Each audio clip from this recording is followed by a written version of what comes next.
despite promising advancement in the involvement of women in technology, on a global average, it is perceived that women have less understanding of technology and fewer digital skills. The question is, could this be responsible for the minimal participation of women in technology? Welcome to another episode of Ladies Talking Business. I'm your host, Moremi, Akano, and with me is my co-host, Annetta Felix. On today's episode, our guest is a leading woman in technology in Nigeria. She's currently the Vice President, Global Operations at Andela, a leading tech company that helps build distributed software engineering, and in 2019 was named the best technology firm to work in Nigeria. She was featured in the 2019 Guardian Woman Leading Ladies, Africa as one of the 50 leading ladies in the Nigerian corporate and business sector. Also, she was recognized by Technext.ng as one of 5 women who have defined the Nigerian tech space. She is a seasoned business leader, management consultant, and project manager with over 21 years of working experience. She is known as Omowale David-Ashiru. Thank you for joining us today, Omowale.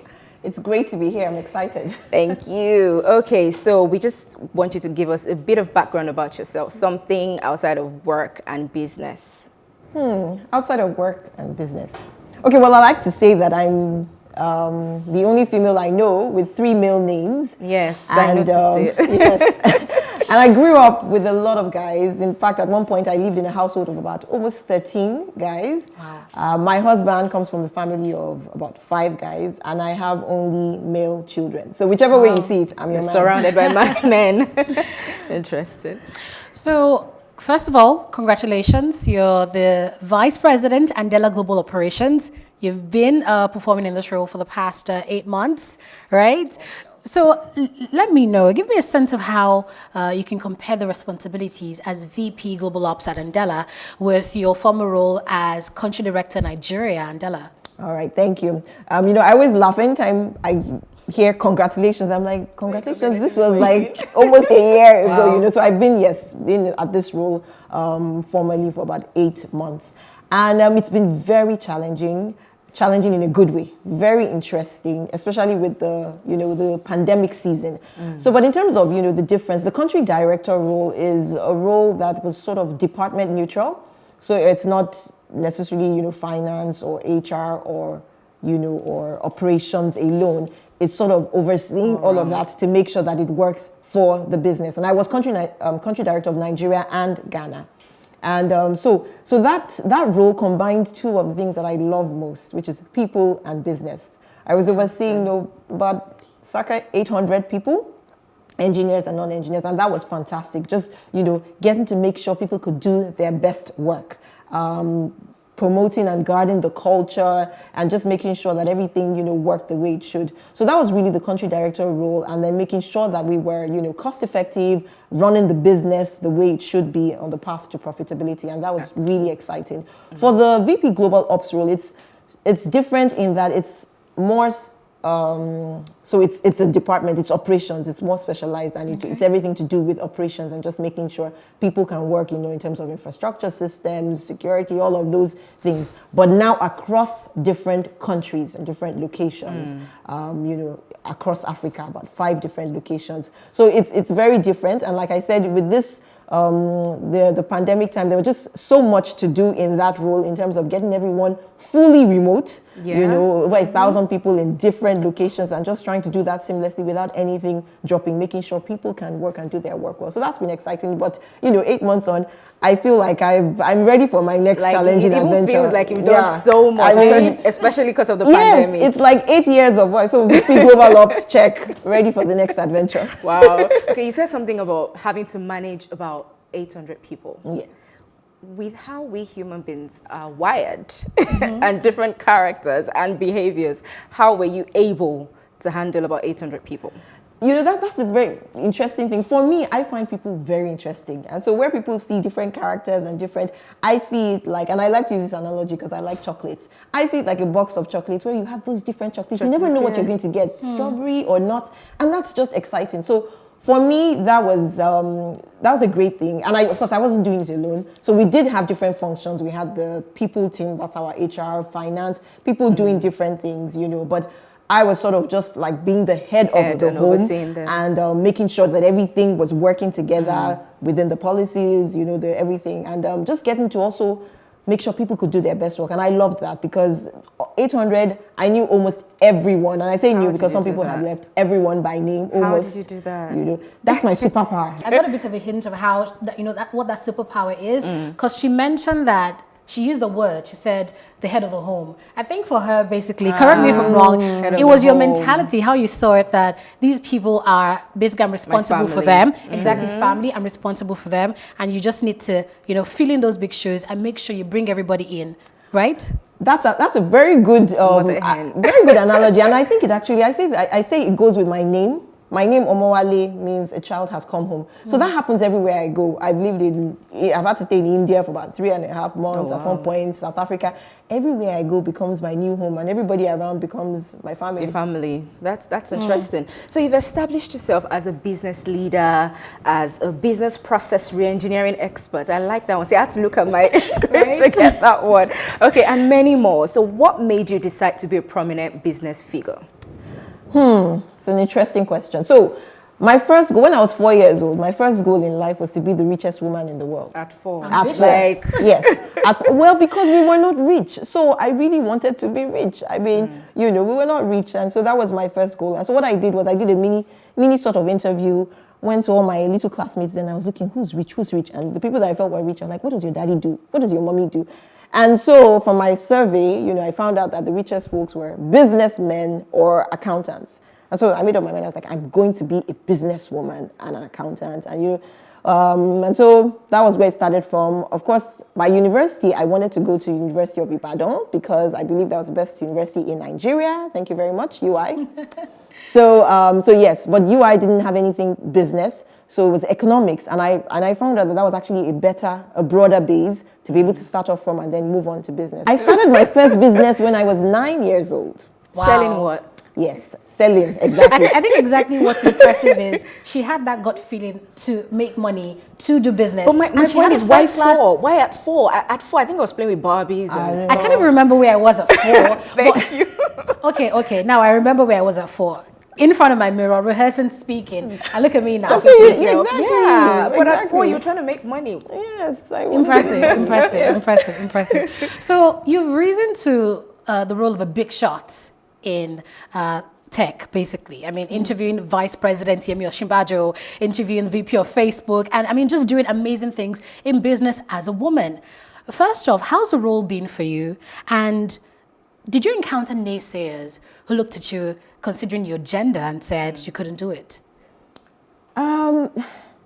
Interestingly, and I don't know if it's something about me, I don't think I ever observe or notice naysayers. So I'm trying to think, maybe I've just been fortunate enough to be surrounded by people who always believe that I can do it. So I have a lot of people, rooting for me, my husband, my mother, my family. So I've always had a lot of positive people along the Or maybe you were actually too busy focusing on becoming better. Then there's that. I tend to be very positive many times. People are like, you're always smiling. I'm like, yes. It's a choice. I wake up every morning and I decide I'm going to be happy. Wow. So maybe that has blinded me to the naysayers. I don't know, but yeah, Interesting. So, as a woman in technology, this question is always coming. And earlier in my introduction, I spoke about it. Why? So, in your own opinion, why do you think there are fewer women represented in technology? Okay. There's something that we say in business process re-engineering, the terminology that you like, yes, it says quality at the source. I think it starts from the source. So it starts from childhood. Basically, for you to become a leader, you pick from a pool. So how big is that pool is the question. The pool isn't big, and that pool starts from childhood, right? Give 2 quick examples.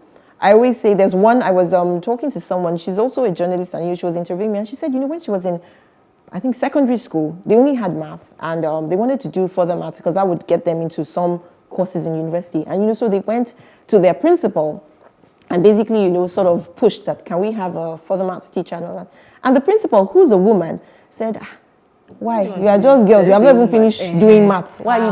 So imagine that. So that's a gatekeeper. So I call them gatekeepers. Your gatekeeper, the principal, your mother, those, what do your gatekeepers say?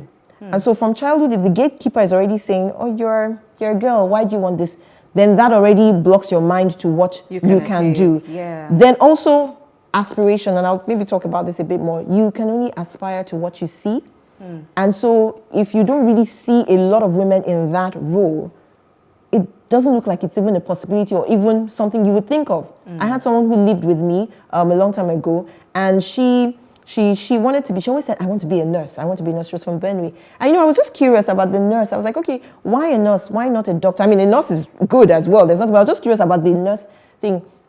And she looked at me like, in her village, the most senior medical person they'd ever seen that had ever come to that village was a nurse. So that was the only thing. She didn't even know that there could be anything else. So that's why she aspired. The importance of role models then. Yes, and what you see, and so I believe that it starts from that, and that's why we don't have the wide pool, talk less of having the leaders. So would you say culture also plays an important role, especially in this part of the world, with women and with what we can achieve? So would you say culture, because it's perceived that you're a girl, what do you want to use for the math for? Exactly. You're a girl, why do you want to be a pilot? Yes, why not be a fashion designer? Or just go and learn how to cook, be a chef. Yes. So would you say culture also plays an important role? Definitely. I think culture, stereotypes, I want to believe things are getting better, because right now we're seeing people doing different things. But yes, we still have that culture there that expects that as a woman, there's certain things that you will do and certain things you won't do. Engineering, software, coding. Why would a woman want to do that? Which is interesting, because software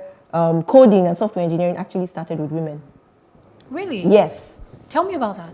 So the first programmers were actually women, because programming sort of came from like typing. And when you think about, the secretaries and the typing, it came from that. But I guess as with many other things, women started it, and then it was like, okay, this thing is kind of important and interesting, and men got into it and sort of, so it's very interesting. We started this, and that's amazing. So it has been different talking tech on this episode with our guest, but we're just going to go on a quick break, and we'll be right back with more tech talk after this. Stick with us. Thanks for staying with us. And if you've just joined us, you're watching Ladies Talking Business on PlusTvAfrica. And our guest is Omowale David-Ashiru, the Vice President, Global Operations at Andela, and a seasoned business leader and business process re-engineering expert. Now, to the question that I'm sure a lot of people in the tech industry would like to know. I mean, it's very, very much what's happening around us now. So what has been the impact of COVID-19 on technology in Nigeria? Technology as a business. As a business in Nigeria. Okay, interesting. Well, I guess that's the question on everybody's mind. First of all, the impact of COVID, I think, has been in some ways the same across every business. So let's start from that foundation. There are basic things that, having a lockdown and having to close borders and all of that did for every business. One of the things is, cash position. People needed to watch their cash position. There was talk about a recession and all of that. So that was something that impacted all businesses. You're looking at your position, your cash position, and your capital, and seeing how far you can go, and basically making decisions around that. So cost efficiency, cutting down on all costs and all of that. So that's something that I think COVID, brought to every business, not just technology, cash and all of that. Then even pivoting, looking at your customers, because again, technology as a business, you're serving customers. And even if COVID doesn't impact you directly in your business, if it impacts the customers you're serving, then indirectly it impacts you. So looking at customers became something that everyone was doing, and sort of pivoting to what do our customers need now? Okay, we were doing this, providing hardware and all of this. Now our customers are locked down somewhere. People are moving their services to the cloud. So we need to provide those kind of services. So that as a business generally, it impacted the same way. But I think for technology, one of the things that COVID did was just really prove what we've been saying all along, that the future of the world is digital. Yes, it's digital, and it is already here. So COVID just sort of accelerated that and showed the entire world that technology is needed, and it can be done. And I like that, it can be done, because even for us, for instance, Andela, we've been at the forefront of saying, look, you can work remotely, you can work in a distributed fashion. But with COVID-19 and everyone literally distributed and remote, a lot of tech leaders have now seen that actually our software engineers can work remotely and it's working. We're able to do it for months without breaking anything. So for the technology business, so many opportunities, things that we had been saying before, people are now beginning to buy into it and realizing that, hey, we need this. So I think that's the and good. It's also arguable that for some people, for a part of the tech world, they cashed out. Oh yes, and still yes, and we'll continue to, because as long as we have technology. But you see, that's the other thing. Technology is not so much an industry in a silo anymore. I keep on saying that. Gone are the days where you just look at technology as an industry. Every industry needs tech. So tech. it's actually so health, connected. agri, there's tech in every industry Everything. right now. So the cashing out doesn't even only stop with technology. Every industry that uses technology, enables, looks at the business, digitizes, is able to cash out, because that's the future of the world. And as a business leader, what would be your suggestions for businesses to recover, bounce back from the impact of COVID-19? Well, I don't know if this is as a business leader or just as Omowale. The first thing you need to do is believe that you can. I mean, it starts with the mind, because that's where you give up. So, but if you first of all believe that you can, then you begin to see ideas. You begin to see how you can do it. But one thing I say for business, at least for profitable businesses for profit, you start a business because you want to meet a customer need. That's why you start a business, right? And that's how you make profit. So always go back to your customers. What do my customers need now? We were locked down. They need convenience. They need things to get to them. If you're thinking like your customer at every stage, then you can always reinvent. You can always pivot. You can always go on with your business. Because business, at the end of the day, goes back to meeting a need. Exactly. Yeah. So you need to know what need you're meeting. So you keep changing, you keep moving, you keep shifting. We've done a lot of that in Andela, for instance. So many changes and all that, but you need to keep going back to your customer. What does the customer need? So let's talk about you in management. Okay. You have been on the management team of about 3 companies. So from experience, can you give an instance where management culture has influenced the profitability of a firm? Deep thoughts there. Yes, I mean, I'm with Andela now, but I wouldn't speak about Andela. Let me talk about Strictly Babes, my business, where I'm now a non-executive director. But I ran the business for 8 years as the MD. And the management culture, starting for me, was one of openness. So openness in that even my staff sort of knew the books, knew where we're going, and knew how we make profit. So it wasn't hidden. This is our cost. This is what we need to add on, margins. This is why we need it. This is how we pay things. What did that do? It made everyone, we used to have this saying, you're the CEO of you. Everyone was a CEO in their own right. Yeah. And so what that did was it made every staff think in a way that would make sure that the business is okay. So there are even sometimes, I remember one of our stores then in Ikeja when I was like, I think we need another staff to join. And my manager there was once like, Ma, we can't afford it. Have you seen the books? We can't afford to put in another salary here. So don't worry, I'm just going to have to manage it and maybe I can bring a temp. She was the one bringing that idea because she knew exactly what was going on. There was transparency. There was transparency and we could do it together as a team. So I think that culture really helped me in running that business and making sure we're able to expand and grow. And also keep staff motivated and, working for the business. Now let's talk about some good stuff. Okay. In 2019, you were recognized as one of the 50 Guardian leading ladies, in addition to several other awards and commendations. So how would you use those achievements to encourage other young girls, like for people who don't have role models, who lack role models, like the lady you mentioned, who didn't see anybody but a nurse. So how would you use these achievements of yours as a woman, for that matter, to encourage other girls to just go after what they have in mind? It's a good question. I mean, first of all, for everyone who's watching this, I want to just say thank you. Thank you for recognizing me, even when I don't recognize myself, because the power of a story is something that is so important for every human being. Most of the things that we do and we achieve starts from a story that we've seen or we've heard, that makes us believe that we can. And so for me, those achievements, wherever I'm named, and all of that. What I'm using it for is to give people a story. I want to be that story. I'm the story that people will read and see and hear of and get inspired. I love that every morning I wake up and I inspire myself. I literally tell myself, yes, I inspire myself. And so I want to inspire others that, it can be done, things can be done. And so every achievement that I'm able to get becomes something that is a story for someone else. Yeah, I often joke about, my master's and having to postpone that because, at the time I was pregnant and I didn't want to go for a master's pregnant. And then again, I postponed it when I had my son because I didn't want to leave my son, And at that point, I made up my mind. I was like, you know what? Maybe I won't do this master's at all. Maybe I will work and try and get to the top without a master's so that I can show other people who don't have the opportunity that it can be done. And so when I became country director, and I remember the first, sort of press thing, and they were like, okay, so what are your qualifications? And I was like, economics and life. And everybody paused. Like, you don't, you don't have a master's. I'm nothing against the master's. I may still do a master's, and I always wanted to do a PhD. But I mean, up till now, no masters and everything. And so some people have also been encouraged that, don't look at your limitations. The fact that you don't have a master's doesn't mean that you cannot be good and actually do things. So that's every achievement, everywhere that I'm named, I want to use it to inspire someone else. Thank you. Wow. Sharing that story now has even encouraged me. I mean, you don't have to pack all the qualifications. Really, you can do it. But remain a student of life. Always learn. Definitely. We learn every day anyway. We learn every day. So before we go, I want you to give us something a bit more exciting about Omowale that people don't know about. Just give us something exciting.